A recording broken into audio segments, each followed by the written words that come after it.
Assalamualaikum warahmatullahi wabarakatuh. Saya Sarah Rusida Hilmi dari kelas 12 IPA 2. Di sini saya akan memenuhi tugas ujian praktek bahasa Indonesia membaca berita oleh pengampu Bu Sri Narindra dengan judul Fakta dan Buntut Tragedi Kanjuruhan Malang.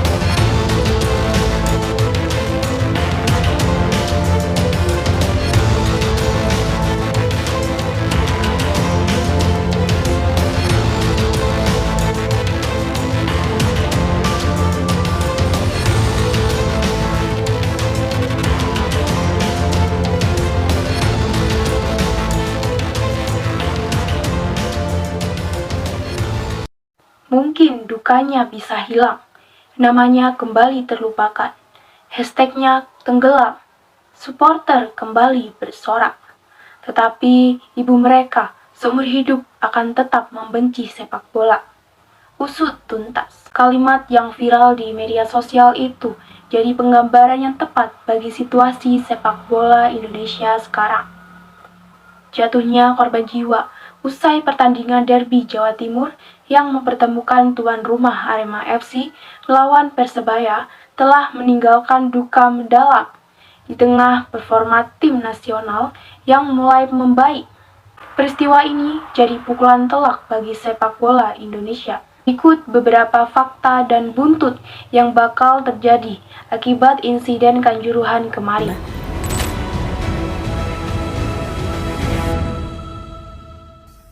Ada fakta yang membuat para penikmat sepak bola Indonesia bertanya-tanya. Salah satunya adalah tiket yang dicetak oleh panitia pelaksana laga Arema kontra Persebaya Surabaya ternyata melebihi kapasitas Stadion Kanjuruhan. Menko Politik Hukum dan Keamanan Mahfud MD angkat bicara soal peristiwa tersebut. Ia sudah mendapat informasi dari Kapolri Jenderal Listio Sigit Prabowo dan berkoordinasi langsung dengan Kapolda Jatim Irjen Niko Afinta. Mahfud menyoroti soal dugaan membludaknya jumlah penonton di Kanjuruhan. Mahfud juga mengungkap kapasitas stadion yang telah disesuaikan untuk pertandingan tersebut, yakni 38.000 penonton. Namun, panitia pelaksana justru mencetak tiket lebih dari kapasitas stadion. Kabarnya, tiket yang dicetak sekitar 42.000 tiket. Ini adalah pelanggaran prosedural yang sangat fatal. Pihak kepolisian Kabupaten Malang sebetulnya sudah menyarankan kepada PT Liga Indonesia Baru untuk memajukan kick-off pertandingan Arema versus Persebaya menjadi sore hari demi keamanan, mengingat tensi pertandingan diprediksi akan meninggi.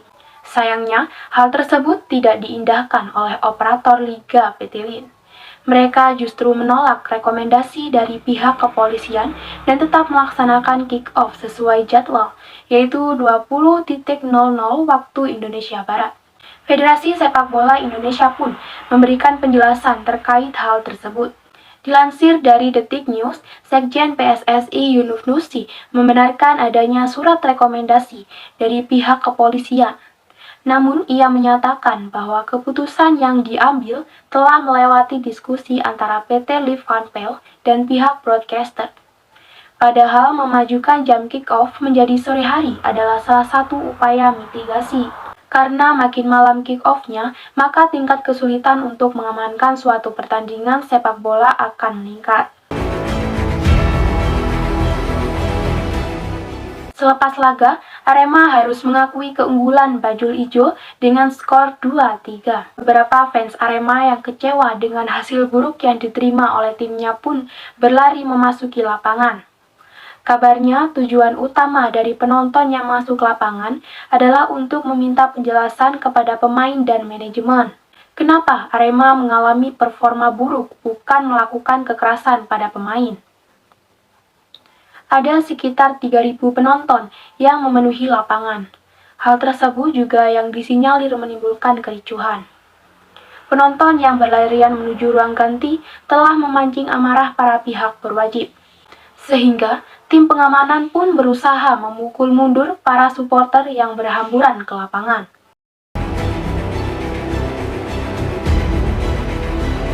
Ribuan penonton yang menginvasi lapangan pun membuat pihak polisi dan TNI kewalahan. Namun, bagaimana cara mereka mengamankan para supporter itulah yang dirasa tak manusiawi. Karena aparat keamanan justru menggunakan kekerasan dan gas air mata yang mana sebetulnya tak diperbolehkan. Dalam Stereo Safety and Security Regulation Pasal 19 FIFA, menetapkan petugas keamanan atau polisi tidak boleh membawa senjata api atau gas pengendali massa dalam pertandingan sepak bola. Membawa saja tidak boleh, apalagi ditembakkan ke arah tribun. Lucunya, pihak keamanan justru menganggap menembakkan gas air mata ke tribun adalah langkah yang sesuai dengan prosedur. Padahal tindakan itu justru memicu kepanikan di dalam tribun. Kepanikan inilah yang membuat penonton berlarian dan berdesakan mencari pintu keluar stadion. Ironisnya, ketika ditembakkan gas air mata, pintu keluar Kanjuruhan tidak terbuka dengan sempurna. Penonton yang hendak keluar pun terjebak dan berhimpitan di ruang sempit.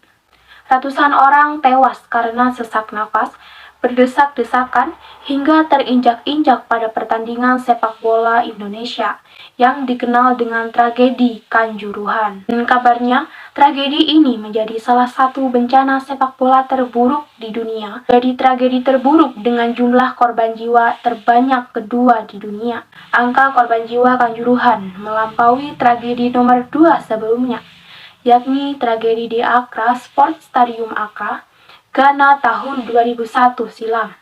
Tragedi Accra tersebut menelan korban jiwa hingga 126.000 orang dan kini urutan nomor 2 telah tergantikan oleh tragedi Kanjuruhan dengan data sementara yang diungkapkan Sport Ketik yakni 174 korban jiwa.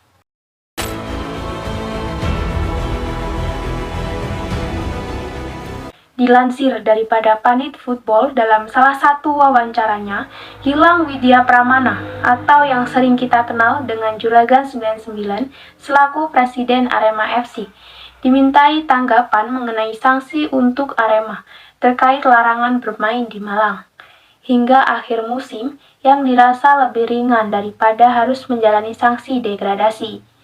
Namun anggapan Gilang tidak memiliki sense of crisis. Terlepas dari permintaan maaf dan bela sungkawa yang disampaikan, Gilang justru menyinggung soal pendapatan mereka yang tak akan mendapatkan pemasukan dari penjualan tiket. Entah apa yang merasuki Gilang karena masih sempat-sempatnya memikirkan pemasukan klub Arema di tengah ratusan nyawa yang melayang dan kesedihan mendalam dari keluarga korban yang ditinggalkan.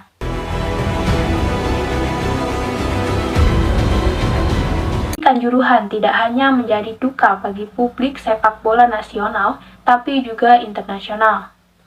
Dukungan dan solidaritas diberikan untuk para korban tewas dan keluarga yang ditinggalkan. Contohnya, otoritas penyelenggara Liga Spanyol, La Liga, dan Federasi Sepak Bola Spanyol sepakat mengheningkan cipta selama 1 menit pada awal laga di pentas Liga Spanyol. Langkah ini dilakukan untuk menunjukkan solidaritas terhadap tragedi memilukan yang terjadi di Kanjuruhan. Hal itu terjadi di laga Espanyol versus Valencia dan Real Madrid versus Osasuna. Yang menarik adalah sepak bola Israel juga menunjukkan solidaritas kepada sepak bola Indonesia sebelum pertandingan Hapoel Office, dan semua penonton bertepuk tangan selama 1 menit sebagai bentuk solidaritas kepada para korban pasca tragedi Kanjuruhan.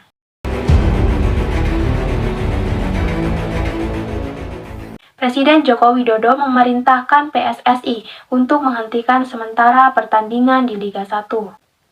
Kini, kasta tertinggi sepak bola Indonesia itu resmi dihentikan sementara.